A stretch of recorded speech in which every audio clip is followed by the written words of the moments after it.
হেন নাম ৰাম হিমান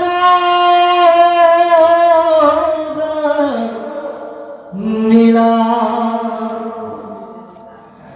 অবিচাৰে শংকৰক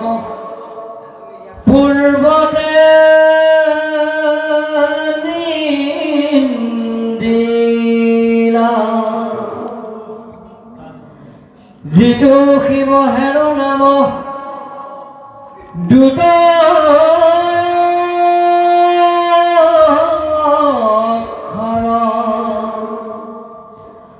অকস্মাত স্মৰিলে বাৰে পুৰুষ আনত শুনিয়া কনা চিতন কদাচিত সুমৰিলা নহিবা ভমত শিৱ নম চাৰিলা তথাপিতো তাৰ খব পাতে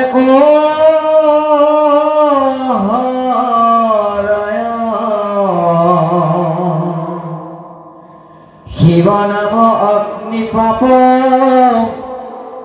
তিন্নক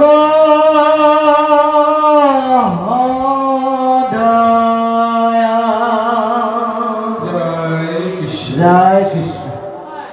হে গুৰু সমস্ত ভাতৃ সমস্ত ইমান সুন্দৰভাৱে আজি শিৱ তত্ত্বৰ বিশ্লেষণ চলি আছে আৰু এই বিশ্লেষণ কোনে দিছে? স্বয়ং সতী দেৱীয়ে দিছে। কাৰ আগত দিছে?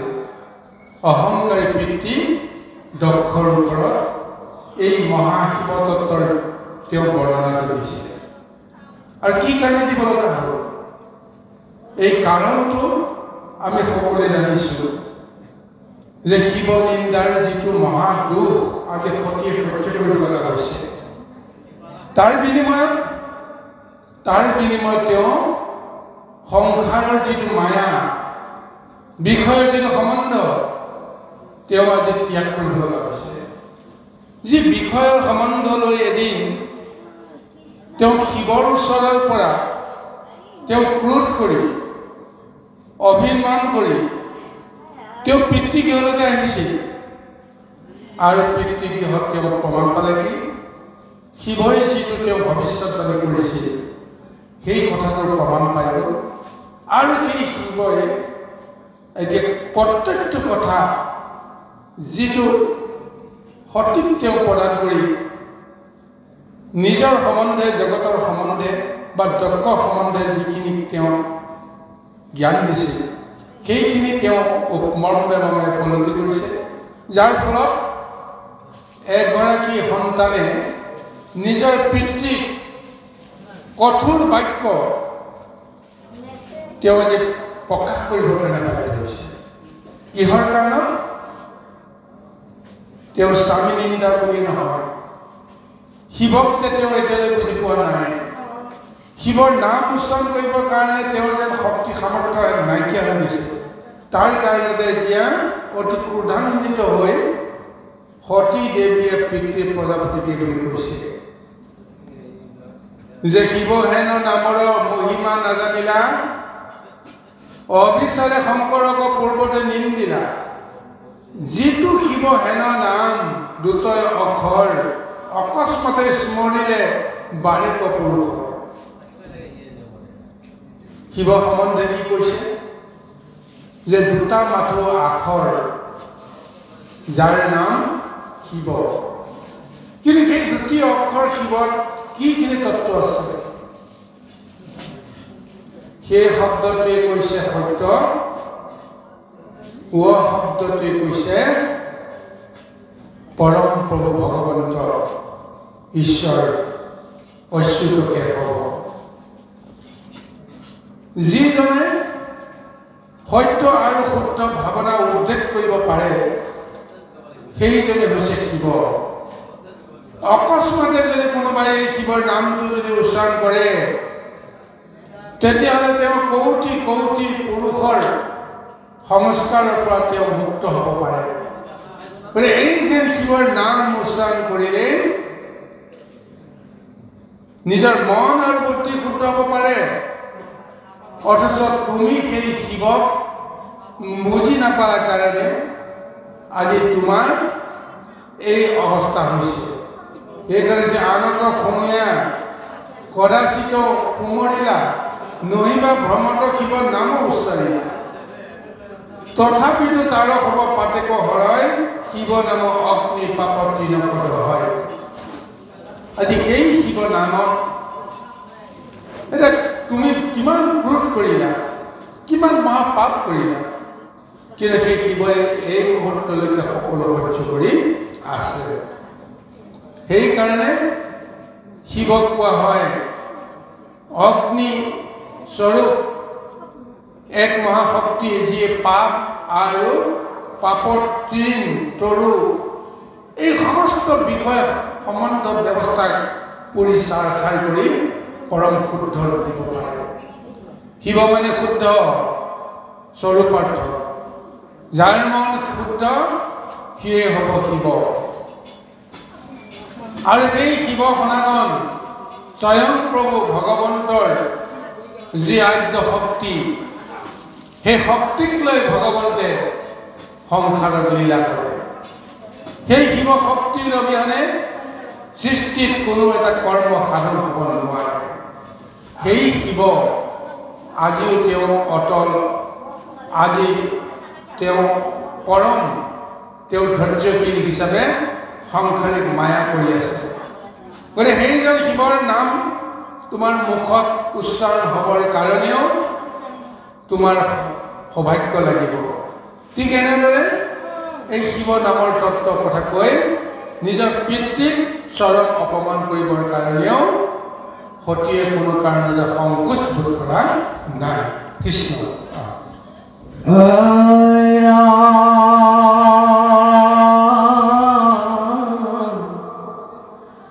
নাপেক্ষয়ন ধৰ্ম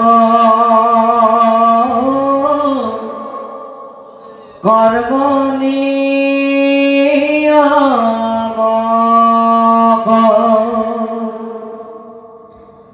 শিৱ বুলি অন্তলে দ হয় পাতে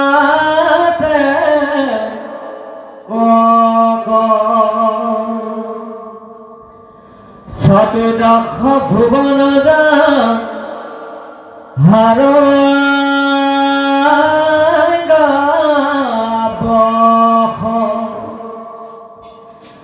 তৰে পাপ কিউ জান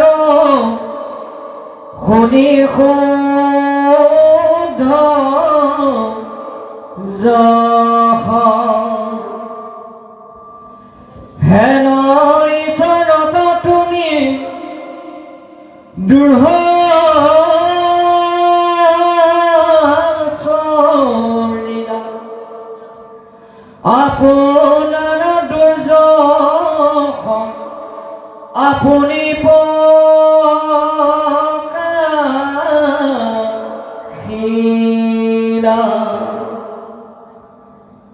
বিপ্ৰহুয়া কৰ নিজ ব্ৰহ্মক বিদেশ ইহাকে সুমৰি ন সন্দেহ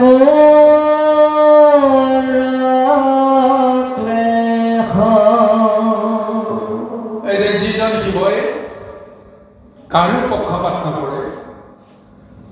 আৰু যেতিয়াই ধৰ্ম কৰ্মৰ নানা ধৰণৰ কিছু বিসংগতি হয়, এই সমস্ত বিসংগতিবিলাক দূৰ কৰিব পৰা শক্তিটো কাৰ আছে? শিৱৰ আছে। সেইকাৰণে শিৱ বুলি আনকালে দহয় পাতেক কওঁ। সত্যনিষ্ঠ ভাৱনাৰে যদি আমি শিৱক যদি নাম ল'ব পাৰোঁ, তেতিয়াহ'লে আমাৰ মনৰ ভিতৰত থকা সমস্ত পাপবোধ অপৰাধবোধ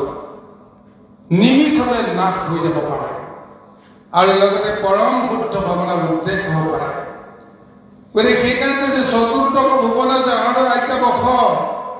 তৰে পাতকীও যাৰ শুনি শুদ্ধ যশ এই 14 ভুৱনত যিমান জীৱ আছে এই সমস্ত জীৱই কেৱল এই এজনৰ আজ্ঞা বসতে এজনৰ শক্তি সামৰ্থ্যৰে সমস্তবিলাকে তৰি যাব লগা হয়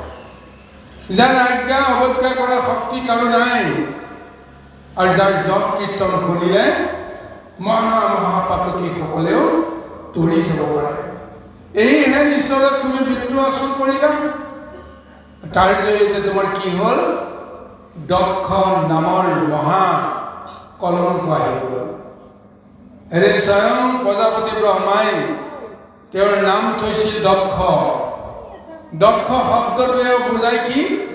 সৰ্বকৰ্মত যিজন পাকৈত সৰ্বকৰ্মত যাৰ শক্তি আছে ক্ষমতা আছে সেইজনকে কোৱা হৈছে দক্ষ সৰ্বগুণ সম্পন্ন জ্ঞান সম্পন্ন ব্যক্তি সমস্তকে তেওঁ নিজৰ অধীন কৰিব পৰা শক্তি আছে কাক কেনেকে পৰাভূত কৰিব লাগে কাক কেনেকে জয় কৰিব লাগে সমস্তখিনি যাৰ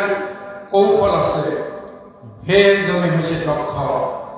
আৰু সেই দক্ষই আজি কি কৰিলে স্বয়ং জগতগুৰু পৰমাত্মা পুৰুষ ভগৱন্তৰ শিৱক তেওঁ আজি বুজি নাপালে বুজি নোপোৱাই নহয় তেওঁ মহা নিন্দা কৰিবৰ কাৰণে তেওঁ কুণ্ঠাবোধ কৰিলে সেইকাৰণে কৈছে দক্ষ নাম তোমাৰ কাৰণে এক মহা কলংকত পৰিণত হৈছে গতিকে সেইকাৰণে পুনৰ সতীয়াই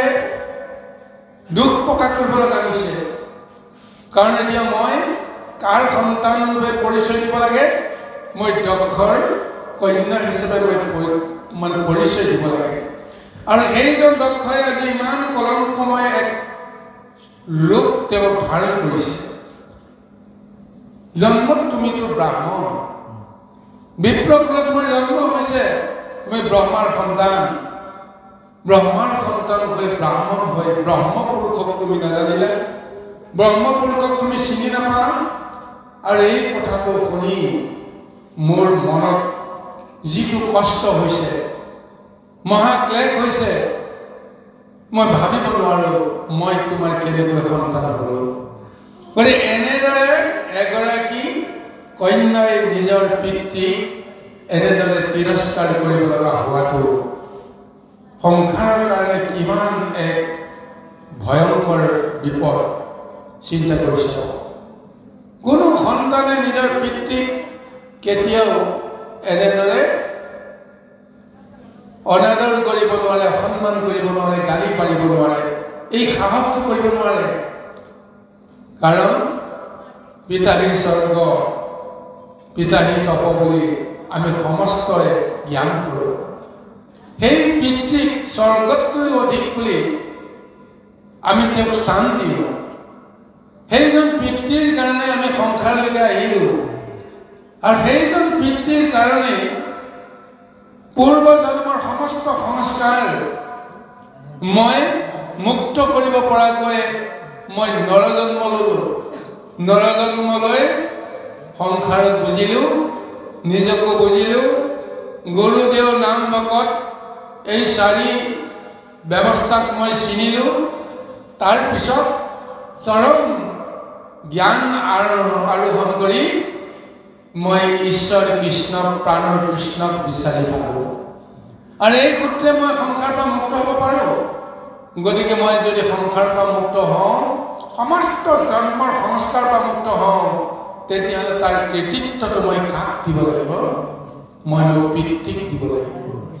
গতিকে এই পিতৃপুৰুষৰ মৰ্যাদা কিমান আজি সেই কথা সোঁৱৰি সতীয়ে নিজে স্বীকাৰ কৰি গৈছে তেওঁ ভাবিব পৰা নাই যে কেনেকৈ মই দক্ষ নামৰ এই অহংকাৰীজনৰ মহাপাপীজনৰ মই কন্যা হ'বলৈ আজি বাধ্য হ'লোঁ এই বুলি নিজৰ পিতৃৰ আগতে তেওঁ এনেকৈ তেওঁক মহা ক্ৰোধ কৰিছে গতিকে ইয়াৰ পৰাও দক্ষই এটা কথাও হয়তো তেওঁ বুজিবৰ কাৰণে এই মুহূৰ্তত সক্ষম নহয়, কাৰণ কালৰূপী সময়ে দক্ষক গ্ৰাস কৰিবলৈ গৈ আছে। কালৰূপী সময়ৰ হাতত আমি সকলো বন্দী হৈ আছোঁ, ইয়াৰ পৰা আমি কেতিয়াও পৰিত্ৰাণ নাপাওঁ। তাৰ আত্মজ্ঞানে হয়তো ক'ব পাৰে কোনোবা এটা সময়ত যে মই যি কৰিছোঁ মই শুদ্ধ কৰা নাই নেকি, ভাবিব পাৰে, কিন্তু তাৰ পৰা তেওঁ কোনো কাৰণতে ওলাই আহিব নোৱাৰে, কাৰণ যিটো ব্যৱস্থাৰ মাজেৰে তেওঁ আগুৱাই গৈ আছে এতিয়া তেওঁ নিজকে নিয়ন্ত্ৰণ কৰিব নোৱাৰে। ভাৰসাম্য ইতিমধ্যে সংসাৰৰ ভাৰসাম্য ইতিমধ্যে তেওঁ হেৰাই গৈছে। গতিকে এই সময়ত তেওঁ কেৱল সংসাৰৰ পৰা পতিত হ'বৰ কাৰণে তেওঁ বাকী আছে। গতিকে এইখিনি সময়ত এতিয়া তেওঁ কোনো ধৰণৰ আনৰ বুজনিয়ে কামত নিদিয়ে, কিন্তু তথাপিও সতীয়ে নিজৰ ধৰ্ম নিজৰ কৰ্ম গোটেইখিনি তেওঁ প্ৰকাশ কৰিব লাগে, কাৰণ তেওঁ এটা মহাভুল কৰি আহিছে, তেওঁৰ স্বামীৰ আজ্ঞা অৱজ্ঞা কৰিছে, আৰু সেইটোৱে এতিয়া তেওঁৰ অন্তৰত নানা ধৰণৰ ক্ৰিয়া কৰি আছে। এতিয়া সেই ক্ৰিয়াটোৰ গৈ ক'ত আঘাত হৈছে? পিতৃৰ আচৰণত। পিতৃৰ আচৰণতে তেওঁ নিজৰ সমস্ত দুখৰ কাৰণখিনি তেওঁ বিচাৰি পাইছে, আৰু সেয়াই হৈছে সতীৰ মৰ্মান্তিক মৰ্ম বেদনা। আজি সেই বেদনাৰ খুব জগতৰ আগত প্ৰকাশ কৰাৰ চলেৰে আমাৰ সমস্তকৈ জ্ঞান দিবলৈ গৈ আছে যে নিজৰ অকণমান ভুলৰ কাৰণে কোনো ক্ষেত্ৰত যেন কাকো অৱমাননা কৰিব লগা নহয়, পিতৃপুৰুষক অৱমাননা কৰিব লগা নহয়, তাৰ কাৰণে আমি সচেতন থকা প্ৰয়োজন। আহক আমি পুনৰ মাজলৈ উভতি যাওঁ। কৃষ্ণ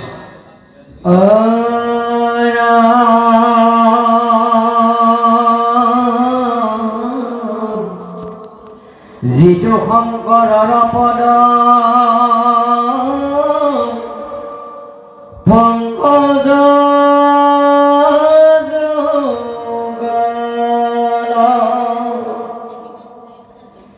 সেবে ৰাত্ৰি দিনে মহন্ত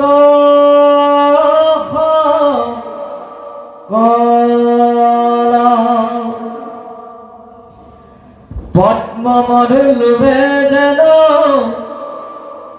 নচাৰে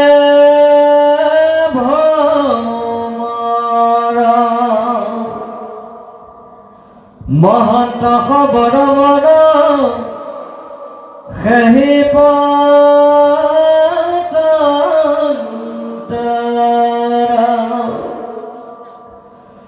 শংকৰৰ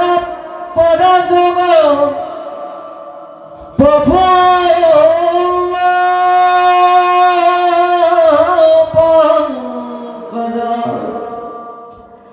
তাতে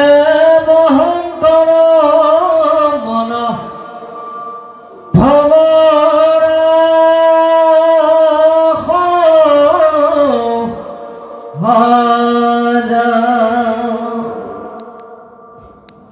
ব্ৰহ্মাণ্ডৰ সুখমধু ধৰে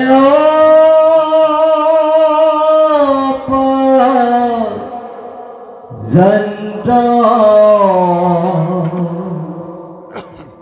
হেৰি কামনায়নেৰে কদাপি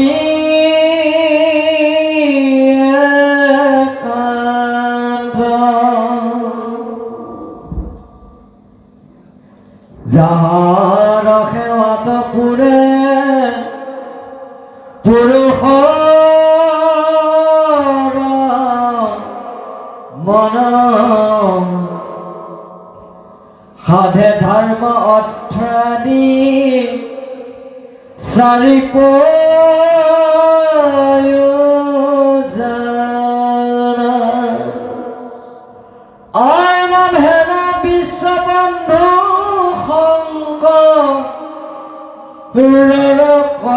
দুহ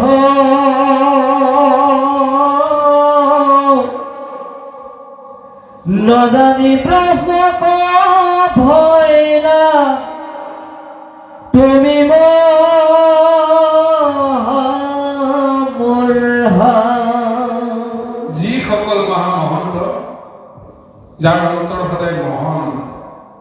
মহৎ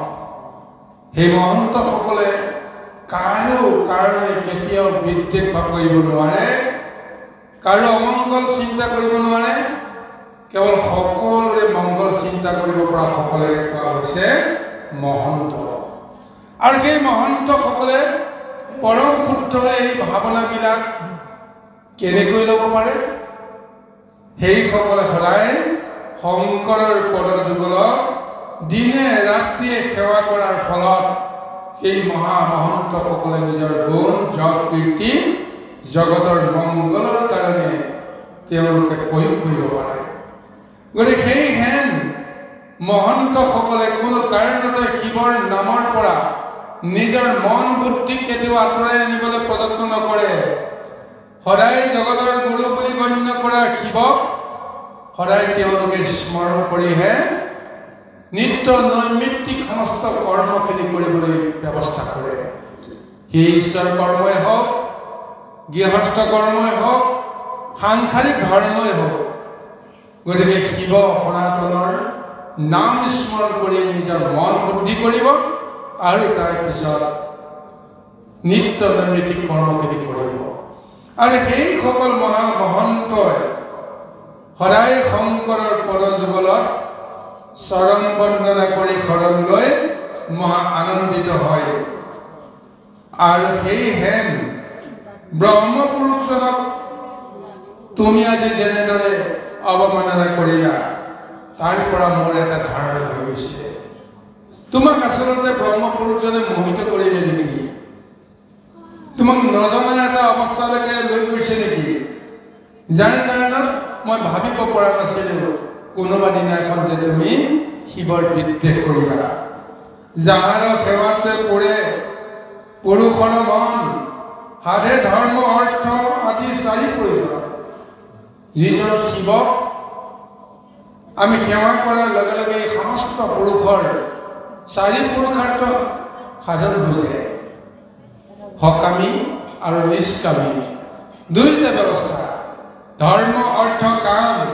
আৰু মোক্ষ এই চাৰি বৰ্গ সাধনৰ কাৰণেতো নৰকসকলে জন্মগ্ৰহণ কৰে সকামীভাৱে সাধন কৰে ধৰ্ম অৰ্থ আৰু কাম তাৰপিছত সকামী জগতখনৰ লগত যেতিয়া তেওঁ পৰিচয় হৈ যায় সেই জগতৰ ৰূপটো দেখা পোৱাৰ পিছত তাৰ পৰা যেতিয়া নিৰ্বাণ বিচাৰে তেতিয়াই মুখ্য লাভৰ অধিকাৰী হৈ পৰে গতিকে এই মুখ্য ব্যৱস্থাটো শিৱৰ শক্তিৰ মহিমাৰ জৰিয়তে পৰিচালিত হয় গতিকে সেইকাৰণে কৈছে হেন বন্ধু শংকৰক কৰা দ্ৰোহ নজানি ব্ৰহ্মক ভৈলা তুমি মহামোহ সেইজন ব্ৰহ্মপুৰুষে কাৰো প্ৰতি কেতিয়াও অন্যায় আচৰণ কৰিব নোৱাৰে কাৰো প্ৰতি অসন্তুষ্ট বিতুষ্ট হোৱাৰ কোনো ব্যৱস্থা তেওঁৰ বিধানত নাই তথাপিও তেওঁৰ ওপৰত তুমি ইমান ক্ৰোধান্বিত হলা ইমান বিদ্ৰোহ কৰিলা নিশ্চয় তোমাক কোনোবাই মোহিত কৰালে কোনোবাই তোমাক বিচলিত কৰালে তুমি নিজৰ মতে এইখিনি কৰা নাই ইত্যাদি ইত্যাদি ভাৱনাৰে এতিয়া দক্ষৰ আগত সতীয়ে এনেদৰে ক্ৰোধভাৱে সমস্ত তেওঁৰ দুখ ত্ৰুটিবিলাক আঙুলিয়াই দিবলৈ কুণ্ঠাবোধ কৰা নাই কৃষ্ণ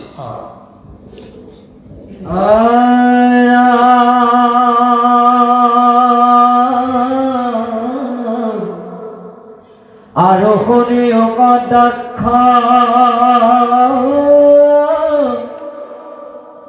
কথা বিপৰীত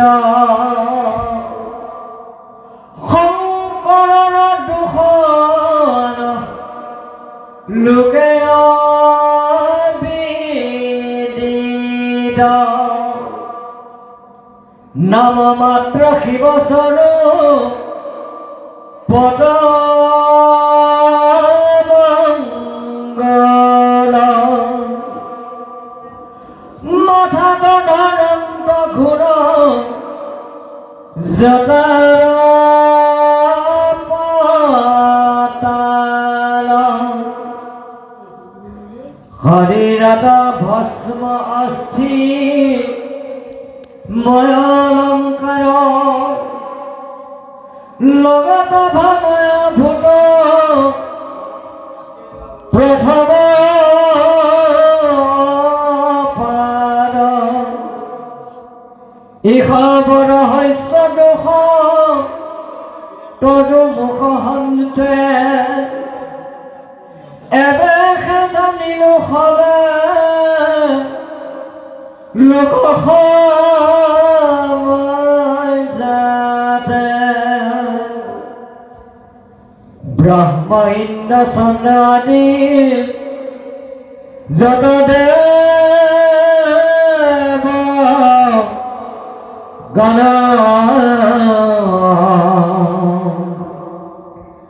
শংকৰক নজানন্ত ইমত দুৰ্জনা অনবনচাৰী ভৱ হেন সবে জানিলন্ত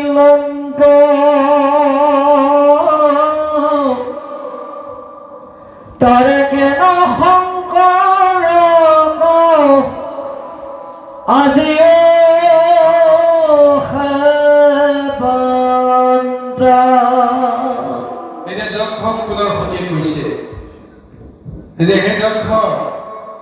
আজি তোমাৰ মুখত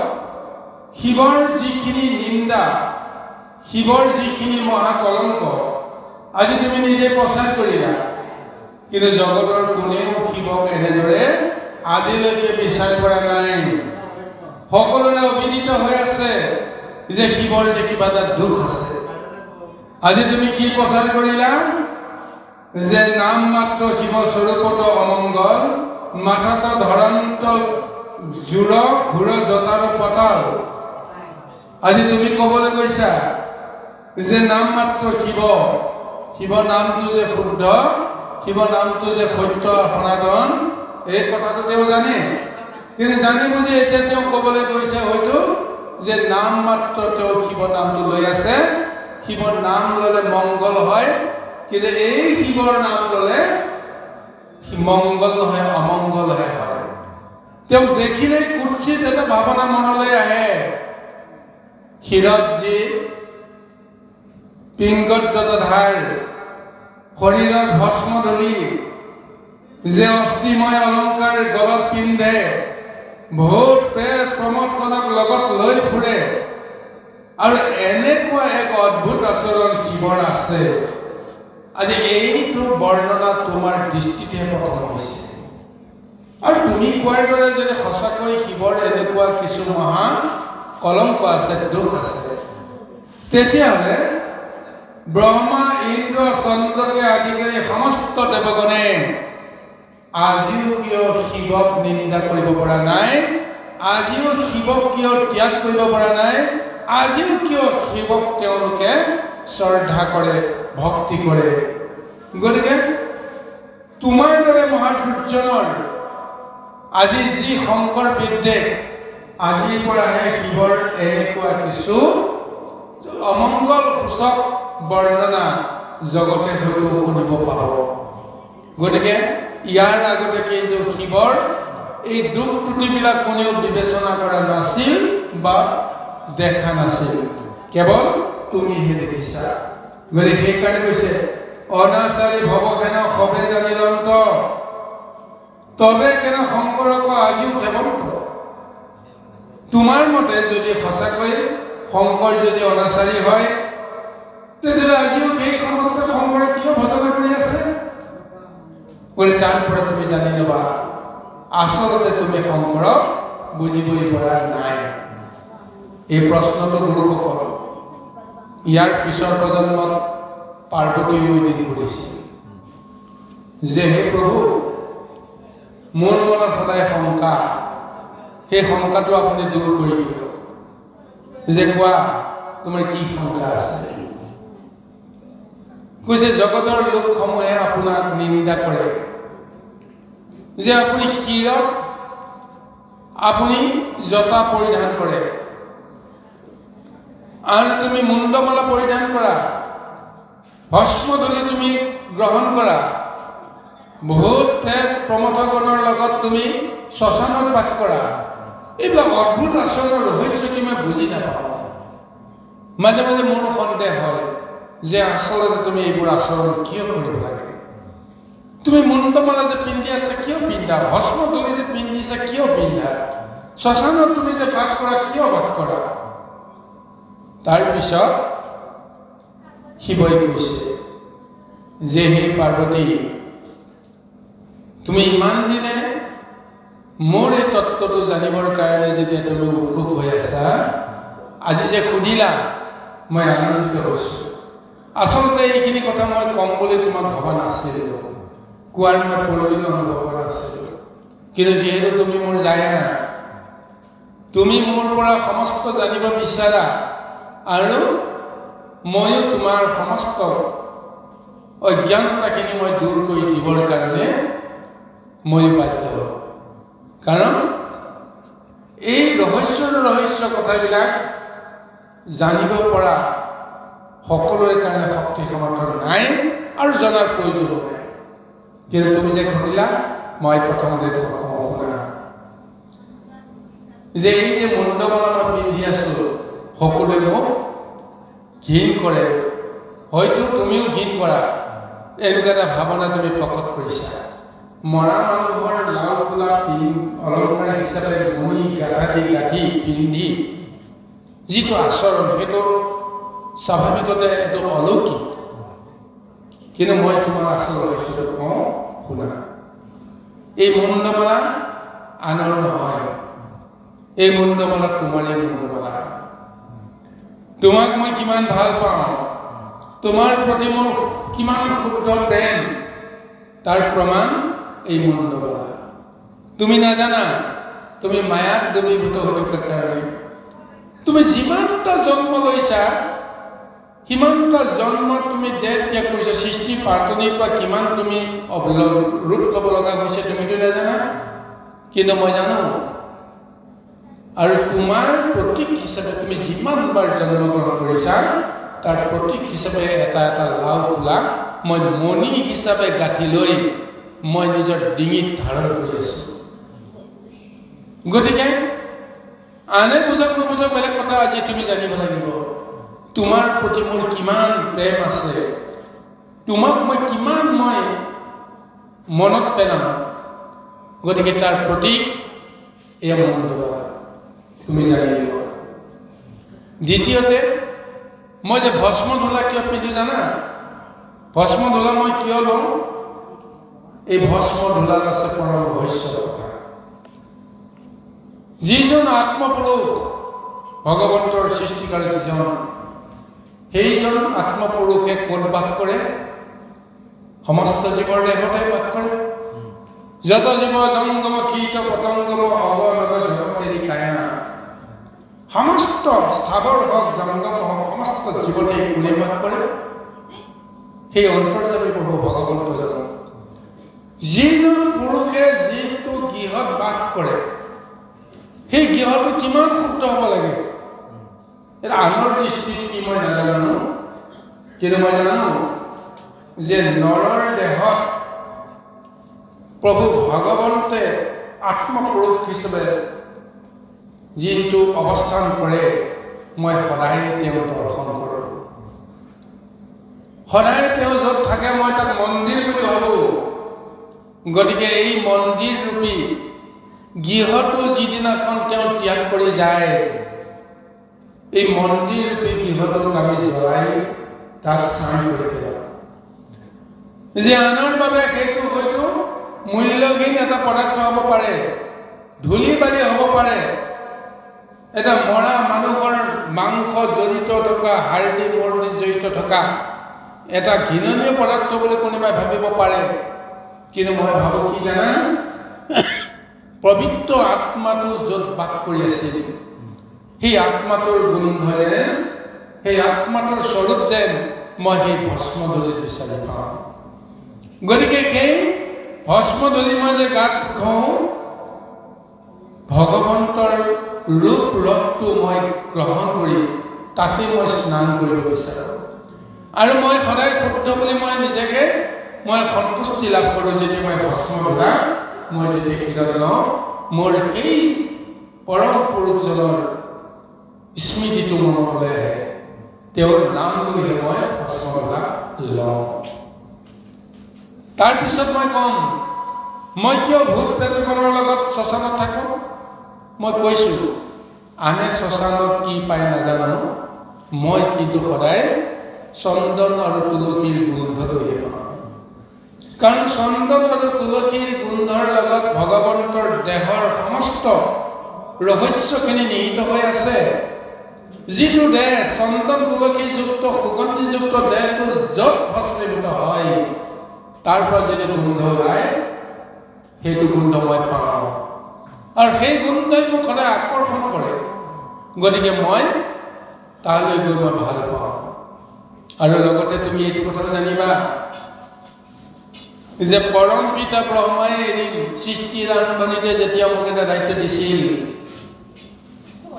সেই দায়িত্ব অনুসাৰে মই সৃষ্টি কাৰ্য কৰিবলৈ ধৰিলোঁ ব্ৰহ্মাৰ প্ৰথম সন্তান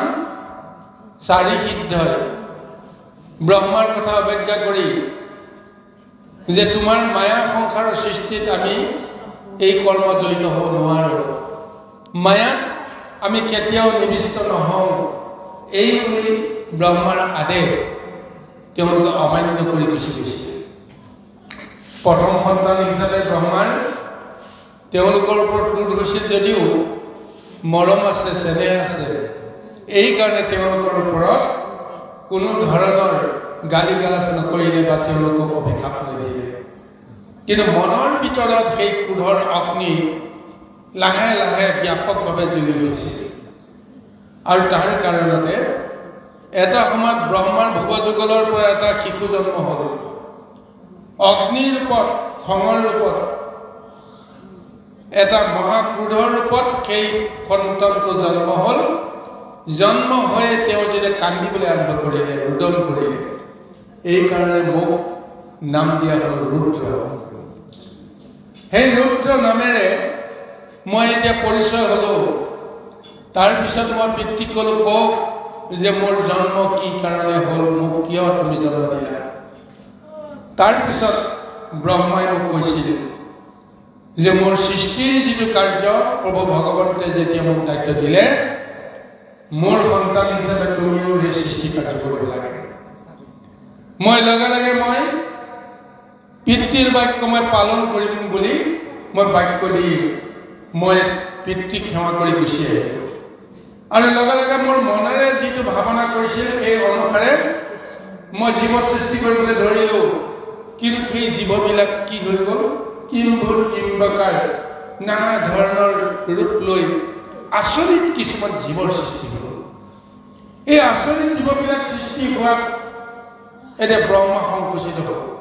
ব্ৰহ্মা আহি ক'লে যে তুমি ইমানলৈকে যি কৰিলা এতিয়া আৰু তুমি সৃষ্টি কৰিব নালাগে মই ভবা মতে তুমি এই সৃষ্টিখিনি নকৰিলা তুমি সৃষ্টি কৰিব লাগে বুলি কৰি দিলা যাৰ ফলত এতিয়া ভূত প্ৰেত পিশাচ সদৃশ এই প্ৰমথগণ জন্ম হ'ল এই সকলে সমস্ত জগতক এতিয়া মহা অসৎ গণ্ডগোল কৰিব গতিকে তুমি সৃষ্টি কাৰ্য এতিয়া বন্ধ কৰা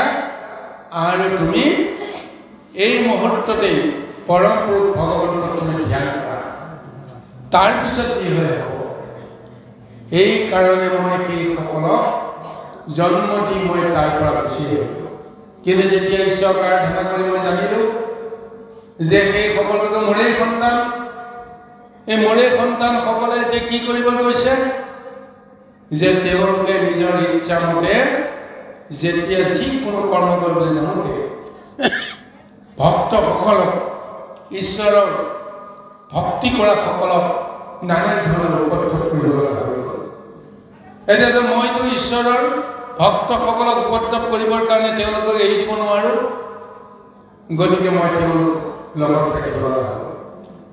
যে কোনো ঠাইত তেওঁলোকে গণ্ডগোল কৰিব নোৱাৰে এই সূত্ৰে মই তেওঁলোকক লগত লৈ গৰখীয়া হিচাপে মই শ্মশানত বাস কৰোঁ শ্মশানত কোনো নাযায় গতিকে শ্মশানত মই সেই শক্তিসমূহৰ লগত মই থাকোঁ এইকাৰণে যেন তাৰ পৰা ওলাই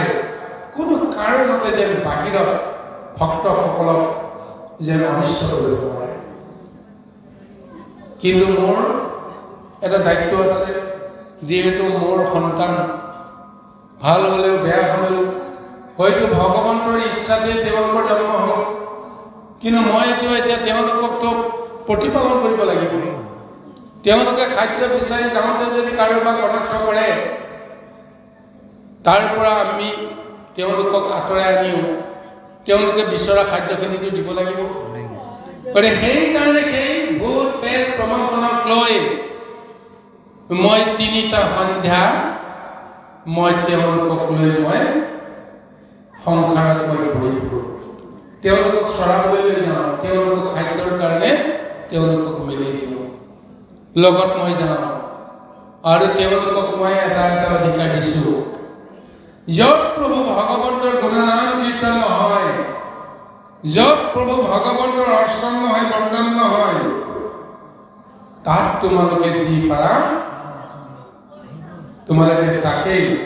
গ্ৰহণ কৰি তোমালোকে জীৱন যাপন কৰা আৰু এই কাৰণে মই তেওঁলোকক লগত লৈ ফুৰোঁ কোনো কাৰণতে যে হৰি নাম কীৰ্তনৰ ধ্বনি য'ত জ্বলি থাকে তাত যেন প্ৰৱেশ কৰিব নোৱাৰে গতিকে কিমান ডাঙৰ ৰহস্যৰ কথা কৈছে গতিকে সেইকাৰণে আমাক আজি ভাগৱতেই হওক বা গুৰুসকলেই হওক আমাক সদায় ঈশ্বৰ আৰাধনা কৰাৰ কাৰণে বিশেষকৈ 3টা সময় আমাক বাধ্যবাধকতা হিচাপে আমাক বান্ধি দিছে সন্ধ্যা ভৰ দুপৰ বেলা আৰু ব্ৰহ্মপুৱা এই 3টা সময় কালৰ সময় বুলি কোৱা হয় 3টা সময়ত ভূত প্ৰেত বা অমংগলকাৰী শক্তিসমূহৰ পদাৰ্পণ চলি থাকে প্ৰচল তেওঁলোকে ঘূৰি ফুৰে কিহৰ কাৰণে নিজৰ খাদ্যৰ কাৰণত আহাৰৰ কাৰণত যদিহে কোনোবাই যে ঈশ্বৰৰ আৰাধনা নকৰে সেই সময়ত যদি কিবা কাৰণত যদি তেওঁলোকে বিষয়ৰত হৈ থাকে তেতিয়াহ'লে এটা সুযোগ বিচাৰি পায় সেইসকলে আৰু সেইসকলক কেন্দ্ৰ কৰি তেওঁলোকৰ পৰা জোৰ দখল কৰি যিবোৰ বস্তু গ্ৰহণ কৰে বা তেওঁলোকক লম্বিবৰ কাৰণে তেওঁলোকে এটা সুযোগ পায় এয়া হৈছে পাৰ্বতী বিচাৰ এইকাৰণে বিশেষকৈ 3 সন্ধ্যা ঈশ্বৰৰ নামত আমি যেনেকেই নহওক এগছি বন্তি অলপ ধূপ নাইবা ঈশ্বৰক শ্ৰৱণ কীৰ্তন কৰিবৰ কাৰণে আমি মন বুদ্ধি কিছু আমি সময় দিব পাৰিলে নিজেও আমি ৰক্ষা কৰোঁ আৰু জগতকো আমি ৰক্ষা কৰিব পাৰোঁ এয়া হৈছে পৰম ৰহস্য যিখিনি কথা আজি সতীয়ে এটা দক্ষৰ আগত কৈ আছে গতিকে এই শিৱৰ যিখিনি বৰগুণ তাৰ ৰহস্যটো পাৰ্বতীক কোৱাৰ চলেৰে তাৰ আগতেই সতী দেৱীয়ে সিটো কল্পতেই শিৱৰ পৰা এই সমস্ত তত্ত্ব তেওঁ আহৰণ কৰিছিল